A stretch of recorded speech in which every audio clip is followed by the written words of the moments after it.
Olá, sejam muito bem-vindos! Hoje a gente vai mergulhar na estrutura mais fascinante que existe, o nosso cérebro. A ideia aqui é fazer um tour guiado pela estrutura mais fascinante, para entender a base de cada pensamento, sentimento e ação. E a pergunta que guia a gente é essa: como é que um órgão de mais ou menos 1,5 kg consegue criar todo o nosso universo interior? Pensa bem, como ele permite que a gente raciocine, sinta emoções complexas ou até faça algo tão simples como mover a mão? Pois é, tudo passa por essa estrutura incrível. Para a gente desvendar esse mistério, nosso roteiro vai ser bem direto. Primeiro, a gente vai ver o design geral do cérebro, depois vamos falar sobre a história dos dois hemisférios, em seguida, um tour pelos 4 lobos especializados, aí a gente conecta tudo isso ao nosso comportamento e, para fechar com chave de ouro, uma revelação sobre como o cérebro está sempre mudando. Beleza, então vamos começar. Nossa primeira parada, o grande projeto do cérebro. Dá para pensar nele como o centro de comando definitivo, sabe? A sede que coordena absolutamente tudo que a gente faz e tudo que a gente é. E o ponto de partida é este. Cada pensamento, cada memória que nos define, cada emoção que sentimos, tudo, sem exceção, é orquestrado por essa única e poderosa estrutura. Então, entender como ela se divide é o primeiro passo para a gente começar a decifrar quem somos. Agora, vamos para a primeira grande divisão. O cérebro se divide em 2 metades principais, né? O hemisfério direito e o esquerdo. E o curioso é que eles funcionam quase como se fossem 2 personalidades diferentes. Distintas, mas que no fim das contas precisam colaborar. Vamos entender isso melhor. De um lado, a gente tem o hemisfério esquerdo, que é tipo o nosso analista.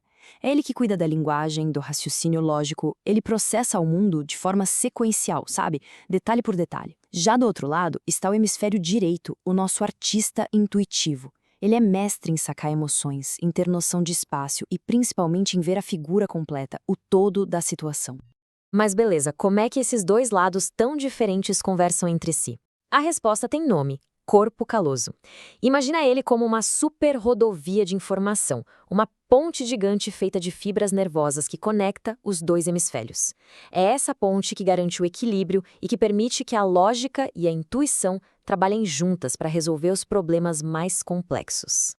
Certo, agora que a gente já entendeu essa divisão em 2 lados, vamos aprofundar um pouco mais. Vamos fazer um tour pelos 4 grandes departamentos especializados do nosso cérebro, os famosos lobos cerebrais. Começando pela frente, temos o lobo frontal, o nosso diretor executivo. É ele que faz o planejamento, que toma as decisões e, uma parte crucial, que nos ajuda a controlar os impulsos.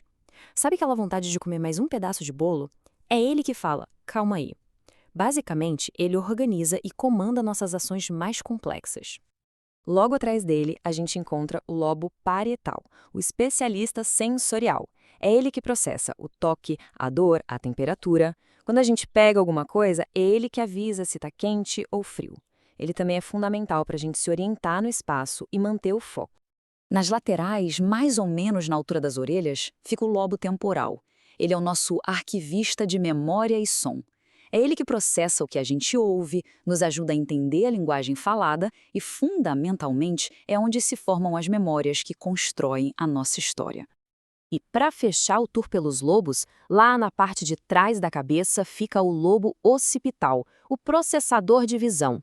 A função dele é totalmente dedicada a uma coisa: interpretar as informações visuais que os nossos olhos captam, transformando luz em imagens que fazem sentido para a gente. Ok, já conhecemos as partes, mas o mais legal é ver como elas trabalham juntas, né? Porque é justamente na colaboração entre essas regiões que o nosso comportamento realmente ganha vida. Vamos pegar um exemplo do dia a dia. Imagina ver um amigo. Primeiro, o lobo occipital processa a imagem. Logo em seguida, o lobo temporal reconhece aquele rosto. Aí, o lobo frontal, o diretor, decide: vou dizer olá. E, por fim, os lobos frontal e parietal trabalham juntos para coordenar o movimento de acenar, uma ação simples, mas que é uma verdadeira sinfonia cerebral. E por que isso tudo é tão importante? Porque essa estrutura não é só biologia, é a base da nossa psicologia. Um lobo frontal funcionando bem nos dá a capacidade de tomar decisões conscientes. Por outro lado, alterações no hemisfério direito podem afetar diretamente nossa capacidade de interpretar emoções, prejudicando a empatia. E isso nos leva à parte final e talvez mais impactante da nossa análise. A grande revelação de que esse mapa do cérebro que a gente acabou de explorar não é fixo, ele é dinâmico. É exatamente isso. O cérebro não é uma estrutura estática. E essa é uma das descobertas mais revolucionárias da neurociência. Uma que muda completamente a forma como a gente enxerga o aprendizado, a recuperação e o nosso próprio potencial. O nome desse superpoder é neuroplasticidade. É a capacidade incrível do cérebro de se remodelar, de criar novas conexões neurais com base em cada experiência que a gente tem. É por isso que podemos aprender um novo idioma, desenvolver uma habilidade ou até mesmo nos recuperar de uma lesão cerebral. A implicação disso é profunda. É a prova de que podemos sempre evoluir e mudar. Isso significa que o nosso cérebro não é um destino, mas sim uma jornada. Ele foi construído para aprender, se adaptar e se transformar ao longo de toda a nossa vida. E isso tudo nos deixa com uma pergunta final para a gente refletir. Se os nossos cérebros são fundamentalmente construídos para mudar com base na experiência, então qual é, de fato, o limite do nosso potencial?